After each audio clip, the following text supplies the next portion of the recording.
हाय राम, देख तो जरा काजल को। इसको देखकर लगता है क्या कि इसको किसी बात का अफसोस है। अरे, मुझे तो शुरू से ही शक था कि इसी का कुछ किया धरा है, वरना कौन जाता है इस तरह से छोड़ के। पड़ोस की आंटियों की तीखी बातें कानों में पड़ते ही काजल के थिरकते पैर अचानक रुक गए। उसके चेहरे की मुस्कुराहट की जगह गहरी शिकन ने ले ली थी। काजल डांस ग्रुप छोड़कर धीरे धीरे पीछे हट ही रही थी कि तब तक उसकी सहेली उसे टोकते हुए कहती है कि अरे काजल, कहाँ खो गई, डांस करना। काजल कहती है कि कुछ नहीं, तू डांस कर, मैं पानी पीकर आती हूँ। असल में काजल तलाकशुदा है। 3 साल पहले बड़े जोरों शोर से काजल और अजीत की अरेंज कम लव मैरिज हुई थी।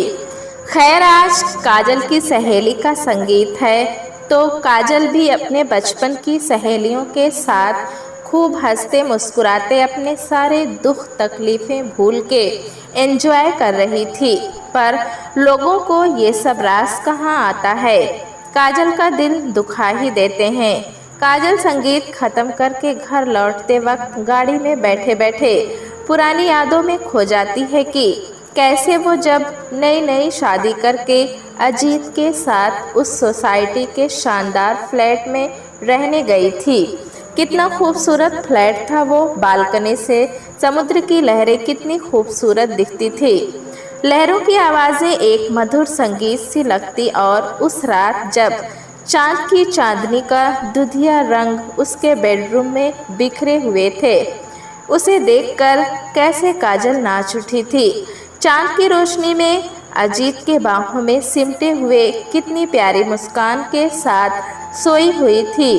काजल देख के ऐसा लग रहा था मानो किसी स्वप्न लोक की सैर कर रही हो।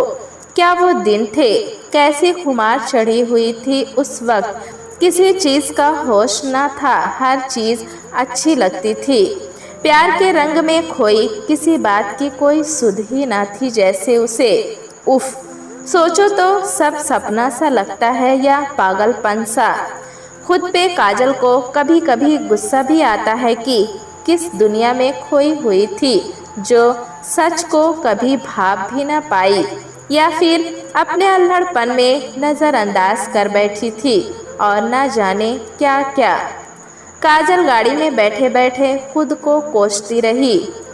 काजल और अजीत का कॉलेज वाला प्यार रहता है। दोनों एक दूसरे से बहुत प्यार करते थे और शादी भी करना चाहते थे, पर दोनों की जाति एक न होने की वजह से परिवार वाले तैयार नहीं होते हैं।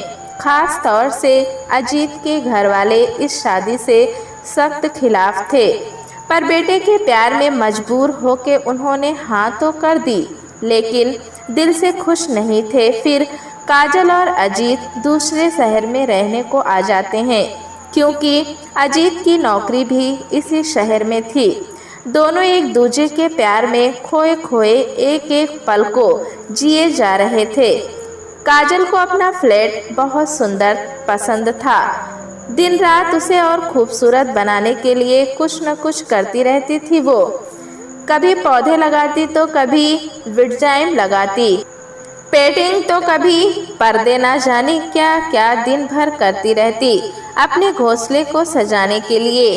और इन्हीं सब चीज़ों में खोए खोए ना जाने कब ये वक्त बीत जाता है उसे पता नहीं चलता। और अजीत और काजल की पहली सालगिरह भी आ जाती है।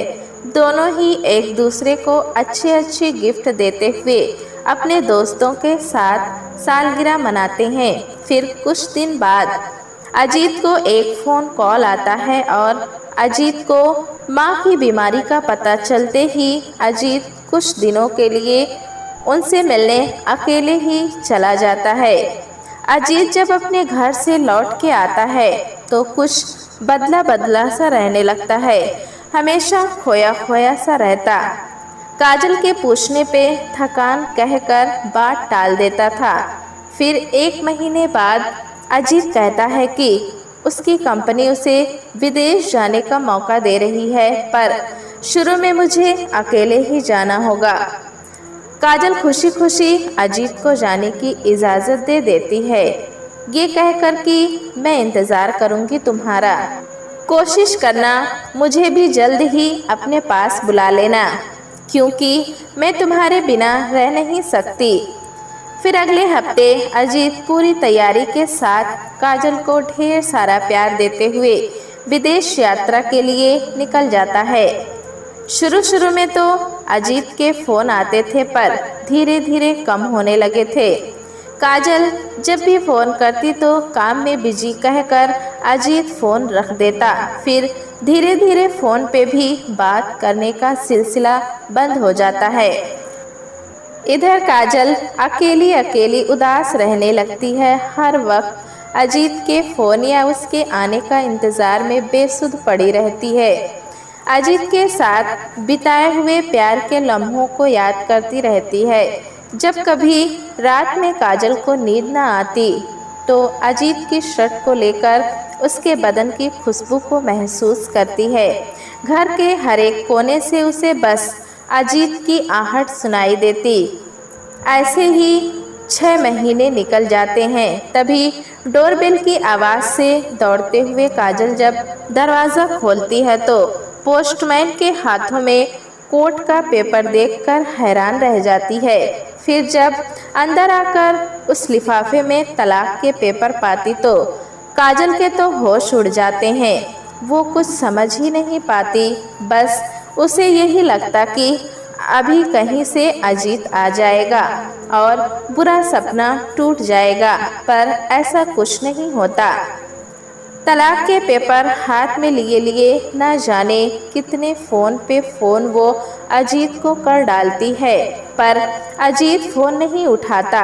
थक हार कर आखिर में आज काजल अपनी माँ को फ़ोन कर रो पड़ती है।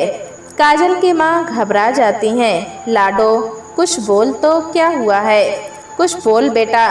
काजल बस इतना ही कह पाती है, माँ अजीत अजीत। माँ घबराहट में कहती है कि क्या हुआ? अजीत को कुछ तो बता मेरा बेटा।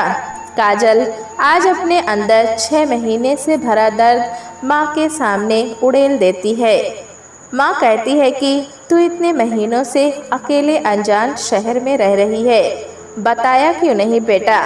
आखिर माँ हूँ मैं तेरी, तू चिंता मत कर, हम दोनों कल ही आते हैं तेरे पास।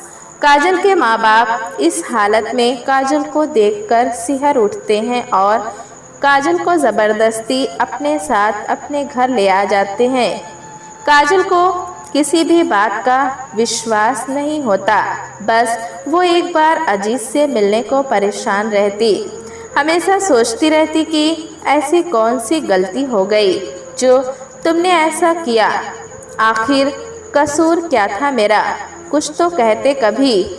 दूसरी तरफ तलाक के कोर्ट केस शुरू हो गया था। काजल हर बार इस उम्मीद में जाती कि शायद अजीत से मुलाकात हो पाएगी, पर हमेशा उसके घर वाले ही आते थे। धीरे धीरे काजल अजीत से मिलने की उम्मीद छोड़ बैठी थी। तभी लास्ट कोर्ट हियरिंग के दिन अजीत कोर्ट आता है, पर काजल को यूं अनजान नज़रों से देखता हुआ तलाक की फाइनल हियरिंग ख़त्म करते हुए बिना कुछ बोले ही वापस चला जाता है। काजल वहीं खड़ी खड़ी पत्थर की मूर्त बन जाती है। आज उसका प्यार और इंसानियत से भरोसा उठ जाता है, फिर भी दिल में एक टीस हमेशा उसके रह जाती, जो हजारों बार मन ही मन में अजीत से पूछती रहती है कि मेरे प्यार में कौन सी कमी रह गई थी? आखिर कसूर क्या था मेरा? कुछ तो कहने की हिम्मत दिखा पाते कभी। मुझे भी तकलीफ होती है, पत्थर की मूर्त नहीं हूँ मैं। काजल अपने माँ बाप की खुशी के लिए अब बस जीती थी। उनकी खुशी के लिए खुद को खुश रखती थी, साथ ही खुद के पैरों पे खड़ी होकर समाज में अपनी एक पहचान भी बना चुकी है। फिर भी कभी कभी किसी जोड़े को देखकर काजल के दिल में दबी वो टीस उभर ही जाती और उसके बहते आंसू एक ही सवाल करते कि आखिर कसूर क्या था मेरा। वक्त का पहिया तो वक्त के साथ चलता ही रहता है, चाहे कोई दुखी हो या सुखी हो। आज पूरे 2 साल बीत चुके हैं काजल और अजीत को अलग हुए। आज शाम जैसे ही काजल ऑफिस से लौट कर आती है, तभी उसकी सहेलियों का फोन आता है कि कल छुट्टी का दिन है, तो चल हम सब मिलकर पिकनिक पर चलते हैं। काजल अभी सोचती ही रहती है कि तब तक उसके पिता कहते हैं कि जा बेटा, दोस्तों के साथ भी घूमा फिरा कर, हर वक्त काम काम अच्छा नहीं लगता। और फिर काजल अपने दोस्तों को चलने के लिए हामी भर देती है। अगले ही दिन काजल दोस्तों के साथ पिकनिक मनाकर जब आती है, तो उसके चेहरे पर खुशी की लहर देखकर माँ पापा खुश हो जाते हैं और सोचने लगते हैं कि कल जब हम नहीं रहेंगे और दोस्तें भी कब तक साथ निभा पाएंगे, फिर हमारी काजल पूरी जिंदगी अकेली कैसे बिताएगी। यही सोचते हुए फैसला लेते हैं कि काजल को एक नई जिंदगी की शुरुआत करनी होगी। यूं ही सोचते सोचते एक दिन माँ काजल से कहती है कि हम सिर्फ तुम्हारा भला चाहते हैं लाडो, एक बार हमारी बात सुन लो। हम कब तक साथ निभा पाएंगे तुम्हारा, इसलिए हम चाहते हैं कि तुम्हें भी एक अच्छे जीवन साथी का सहारा मिल जाए। आखिर कब तक पुरानी यादों के साथ ये जिंदगी काटेगी, एक बार इस बारे में सोचकर ज़रूर देखना।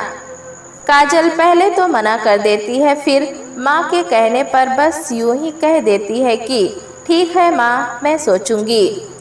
आज रात काजल की आंखों में नींद नहीं आई, बस अजीत के बारे में सोचती रही कि क्या अजीत अपनी जिंदगी में आगे बढ़ चुका होगा, क्या वो अब तक शादी कर चुका होगा, उसके अब बच्चे भी होंगे, क्या वो मुझे भूल चुका होगा। यही सोचते सोचते कब सुबह हो जाती है उसे पता ही नहीं चलता। ऐसे ही ना जाने कितनी रातें काजल ने खुद से सवाल करते हुए बिताए थे। अगली सुबह से वही जिंदगी जीने लगती है काजल। रोज सुबह ऑफिस जाती, फिर शाम की चाय के साथ माँ पापा के साथ गप्पे मारती। फिर एक शाम काजल अपने माँ बाप के साथ बैठ करके चाय और गप्पों का आनंद ले रही थी। तभी डोरबेल की आवाज़ आती है और तभी अरे ये क्या, ये तो अजीत की माँ है। दरवाज़ा खोलते ही काजल की माँ सोचने लगती हैं और तीनों खड़े खड़े उन्हें बस यूं ही देखते देखते यही सोचते कि अब क्यों आई है। अजीत की माँ जी चुपचाप सबको देखते हुए अंदर आती हैं, जैसे उनकी नज़रें कुछ तलाश कर रही हों। काजल पर उनकी नज़रें पहुंचते ही वो काजल की तरफ बढ़ती हैं और अपना आंचल हाथों में फैलाए हुए दुखी मन से काजल के सामने जाकर घुटनों के बल बैठकर रोने लगती हैं और कहती हैं कि अजीत को बचा लो काजल। कहते हुए फूट फूट कर रोने लगती हैं। मैं उसके बगैर जी नहीं पाऊंगी, कहते हुए रोए जा रही थी, मानो जैसे दर्द का सैलाब आंसू बनकर बहे जा रहा था। ये एक माँ की ममता थी या शायद उनके अंदर का विष जो आंसू के रूप में निकले जा रहा था। सुमन जी के रुदन की आवाज़ से काजल की रूह कांप जाती है। घबराहट से उसका गला सूख जाता है। कहीं कुछ गलत होने के अंदेशा से ही डर जाती है काजल। अचानक से सुमन जी को ऐसा करता देख घबरा जाती है और कहती है कि आप ये क्या कर रही हैं, प्लीज़ उठ जाइए। पर सुमन जी रोए जा रही थी, कहते हुए कि प्लीज़ बेटा मुझे माफ़ कर दो। तुम दोनों को जुदा करने का जो पाप मैंने किया है उसकी सज़ा मुझे इस तरह से मिलेगी मैंने कभी सोचा भी नहीं था। तुम दोनों को अलग करने का गुनाह मैंने ही तो किया है। काजल कहती है प्लीज़ आप ऊपर बैठ जाइए और ये पानी पी लीजिए पहले, फिर साफ साफ शब्दों में बताइए कि बात क्या है, आखिर क्या हुआ। सुमन जी पानी पीने के बाद थोड़ा शांत हो जाती हैं और फिर काजल के हाथों को अपने हाथों में पकड़ते हुए कहती हैं कि बेटा, मेरे अजीत को बचा लो, सिर्फ तुम ही उसे अब बचा सकती हो। वो तो जीने की उम्मीद ही छोड़ चुका है। ये सब कुछ मेरे ही कारण तो हुआ है। काजल चिंतित होकर कहती है कि अजीत, क्या हुआ है अजीत को? सुमन जी कहती हैं कि अजीत हॉस्पिटल में है और जीने की अपनी इच्छा खो चुका है। अजीत को आज इस स्थिति में पहुंचाने वाली मैं ही हूँ। सुमन जी कहती हैं कि तुम दोनों की शादी से मैं कभी खुश नहीं थी। हमेशा चाहती थी कि ये शादी किसी तरह से टूट जाए। क्या करती मैं, पुराने सोच की हूँ। अलग जाति में वो भी प्यार वाली शादी, ये सब ना कभी मैंने देखा था ना ही सुना था जो मैं ये सब बचा पाती। शुरू में तो मुझे लगा कि ये नए प्यार का बुखार है, कुछ दिनों में ही उतर जाएगा, पर जैसे जैसे तुम दोनों का साथ में वक्त बिताना जा रहा था, उधर उतनी ही मैं निराश, हताश और बीमार पड़ने लगी थी। जब तुम लोग अपनी पहली शादी की सालगिरह मना रहे थे, उस वक्त मेरी हालत बहुत ज़्यादा खराब हो गई थी।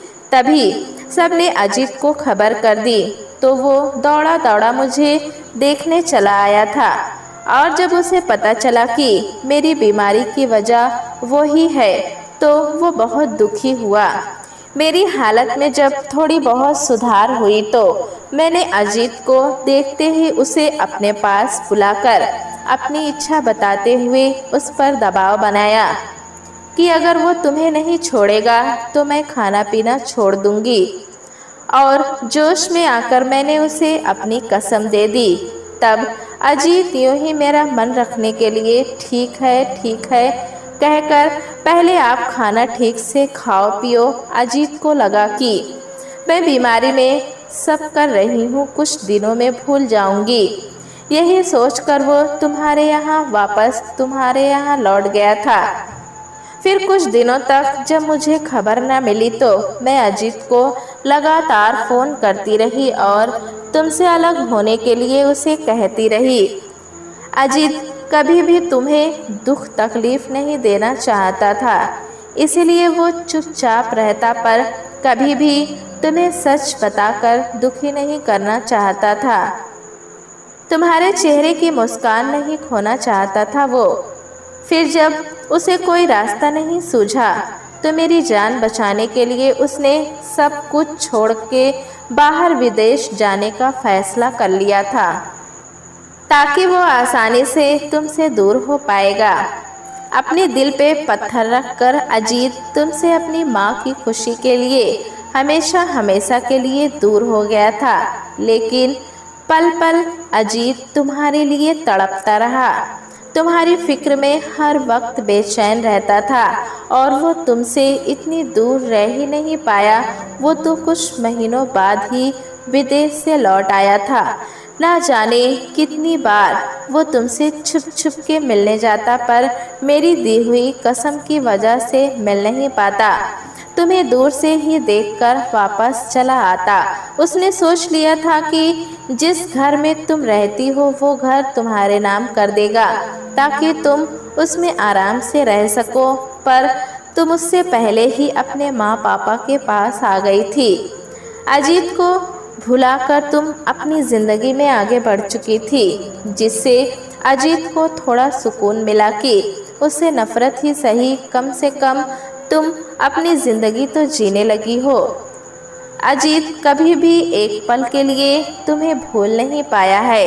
बस वो माँ और पत्नी के बीच किसी एक को चुनने की चिंता में जीने की चाह ही खत्म कर बैठा है और धीरे धीरे न जाने कब इन बीमारियों ने उसे घेर लिया।